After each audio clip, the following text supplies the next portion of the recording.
Jay, kind of a grinded out game for you the other night. It seemed like a lot of 3, 4, 5, 6 yard kind of runs. What was that game like for you? Just kind of have to chip away at them. Fresno's a great team.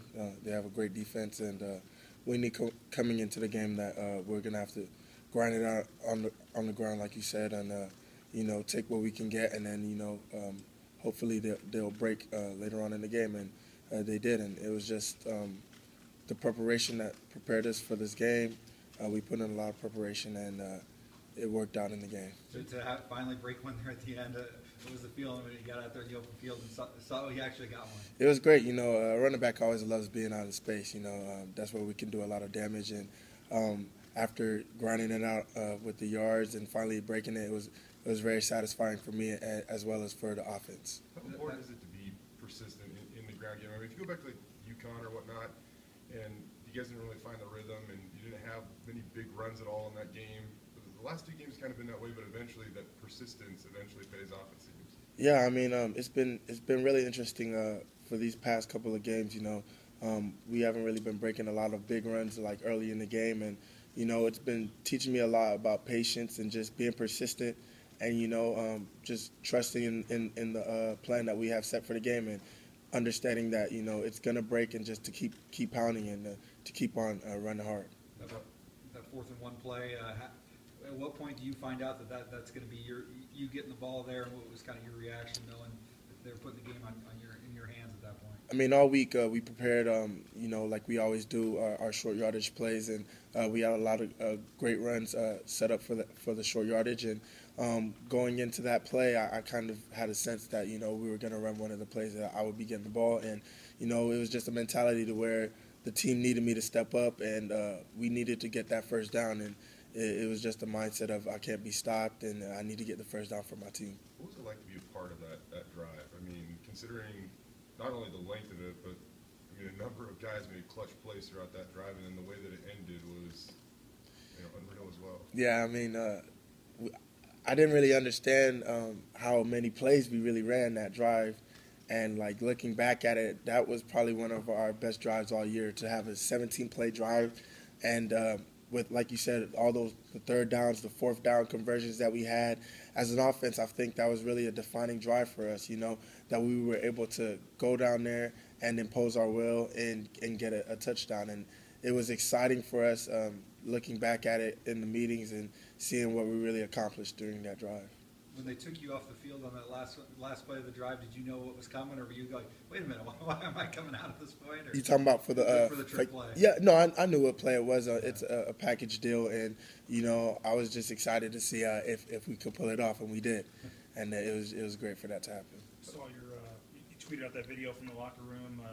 It's a couple times we've seen that. I mean, what's it like after these wins, and maybe are you guys able to enjoy these wins a little more maybe than last year? Definitely. I think Coach Harsh really preaches on is really enjoying the moment. He's been telling us, to have more fun out there and to celebrate the wins. And if you look at it, man, these past 2 games, the Nevada and the Fresno State games, those were key games for us, for our goal, which is winning a Mountain West championship. And those were 2 teams that we needed to take out. And, Nevada, they're our rival. They're a great team, a quality team. And for us to go in their house and beat them, that was amazing for us, and we were excited about that. And then for Fresno State, they're the reigning champs. They beat us last year, and we had a lot to prove to ourselves. And for us to get that win, it was just amazing for us, and we definitely got the milk jug bag, and it was just a lot of emotion for a lot of the guys who had played in the last year's game, and we were just glad to get the milk. Were you guys celebrating like that when you won last year and you just didn't see it, or is there something different this year about being able to, celebrate like that in the locker room? Definitely a difference, and it's good for the team, when we have those moments like that. Those are moments that we'll cherish, forever, and it's been really great, getting those wins and being able to celebrate with our teammates like that in the locker room. Position groups getting pictures with the milk jug in there. Whose idea was that, or how'd that happen? It always happens.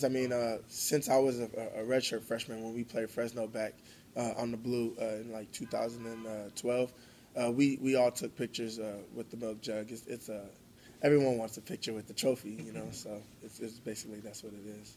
When you look back to last year's BYU game, what sticks out to you from the offense as The last year's BYU game, it was tough because we didn't score in that first half, and we were kind of stagnant. And BYU's such a great team. You have to put points on the board. Our defense, we have a great defense, and they're going to give us opportunities, and it's all about making those opportunities count. And so, with this BYU game coming up this week, we're going to have the best week of practice that we can have.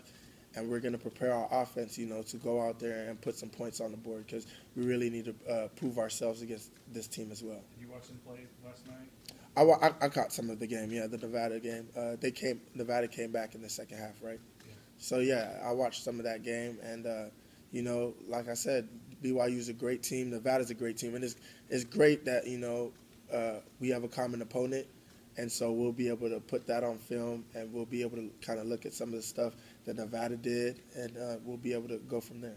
2 years ago, you guys didn't score on offense against them, even though you won the game. Last year, really struggled on offense. What do they do defensively that has made it difficult on you guys? They're a physical team. I mean, they're coached very well. They're very disciplined, physical team, and, they try not to make a lot of mistakes, and that's what a great defense does. And, on offense, we're going to really look to just pound it in the running game, make big plays in the passing game, and just put some points on the board. That's the biggest deal for us. We got to put points on the board against these guys.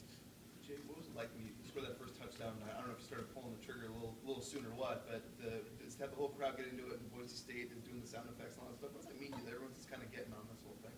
It's amazing. I mean, the love of Bronco Nation, the love of Boise State, I couldn't ask for anything else, And for that to happen, it was just it was a great feeling. I was excited when I got in the end zone because I knew I would get it cranking, and I was excited to see the fans get into it as well and to hear that train whistle just to get the J train going. It was amazing. You're high stepping a little bit there too, right? Yeah, just to put a little flavor to it, add a little swag to it. Did anybody come to you earlier in the week and talk to you about they were going to do that? Yeah, Brad had told me, we were trying to get a little deal going with a train sound and stuff, and I just joked about it, and you got to get in the end zone to hear it. So that was just my mentality. Let's see what happens.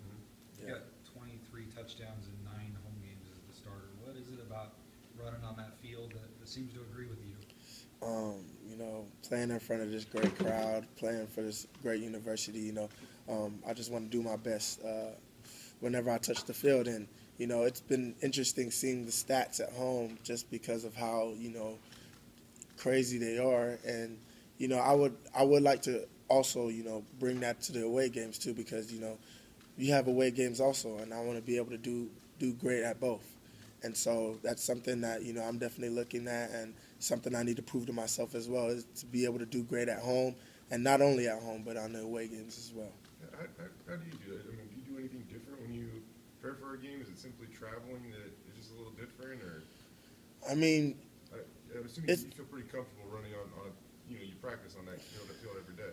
Yeah, I mean, the atmosphere here is different than any atmosphere in college football. I mean, the Blue, it's a special place, and just it's crazy. I mean, looking at the stats and everything, but I really want to do well away again. Like I said, I want to do well in the away games, and that's something I need to prove to myself and be able to do for my team as well.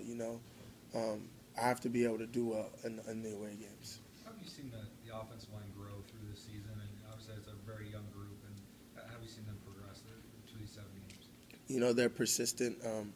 Every week they're grinding out in practice, trying to improve, trying to make themselves better. And Coach Huff, he's got those guys really working hard. And, that's the thing about football. They're getting experience every time they touch that field. They're getting more and more experience. They're getting better. They're gelling. Their chemistry is getting better.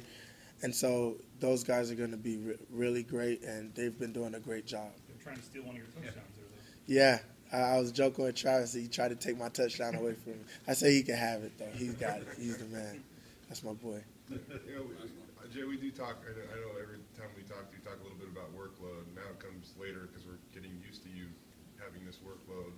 But again, just another 34 touch performance. I mean, you lead the country in touches. Is this season is going as you would expect it to, and I mean it's been pretty impressive so far, obviously. It's been an enjoyable season, you know, just to see how my role has developed from last year. I really love the fact that I'm more interactive in the passing game, because that was definitely something over the summer that I worked on, and I really put the time in to be a good, viable threat in the passing game. And to see that finally show up on the field, it's been really rewarding for myself, and as well, it's been very great for my team, just because it adds another threat out there for them to have to key on. And so it's been a great season. I'm enjoying it. Our offense is doing a lot of great things, but at the same time, you know, there's a lot more work to do, and we have a lot more improving to do before we really reach our full potential, because I feel like our ceiling is very high, and I feel like we've still got a lot to show.